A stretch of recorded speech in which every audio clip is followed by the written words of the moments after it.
Il-kandidata Laburista għall-Parlament Ewropew Claudette Abela Baldacchino saħqet kif l-attivizmu tagħha fil-Partit Laburista u mnebbaħ mill-fatt li dan jeżisti biex jgħin liż-żgħir fistret kif għalhekk kienet għada u se tibqa' attiva fil-Partit Laburista għax il-Partit Laburista u għodda għal ġid. U jiena l-għodda li hemm insemma illi li jrid juża biex jagħmel ħsara lill-Partit Laburista, jiena ngħidu dik l-għodda jiena nuża biex ngħin liż-żgħir u lill-batut, biex ngħinu lil dawk li huma l-iktar fil-bżonn.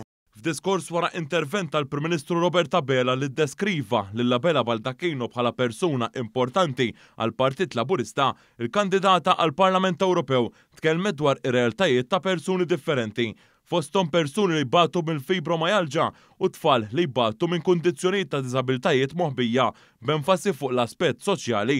Abela Baldacchino qalet li rridu niddeċiedu x'Ewropa rridu. X'Ewropa rridu għal 5 snin li ġejjin? Jekk hux Ewropa li tinvesti fid-difiża u x'in id-difiża? Id-difiżi għall-armamenti.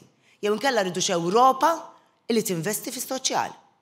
Irridu x'Ewropa li tinvesti fit-tfal, fiż-żgħażagħ, fil-familji tagħna, jew irridu x'Ewropa illi tinvesti fl-armamenti. Fuq kollox saħqet li rridu nagħtu risposta lil min irid jażel li juża l-poter biex jagħmel ħsara lil Malta, lil min diġà reġa' iddikjara gwerra. Abela Baldacchino spjegat kif meta kienet fil-Parlament Ewropew rat MPs tal-Partit Nazzjonalista iħabbtu il-bibien fil-Parlament Ewropew jaħdmu kontra Malta, waqafnilhom u nerġu nifqulhom għax jibqa' il-Partit ta' Malta l-ewwel u qabel kollox, qalet Abela Baldacchino waqt li fakkret kif l-MPs Nazzjonalisti huma kontra Malta u mhux favur is-Saltnat Dritt kif iħobbu jgħidu.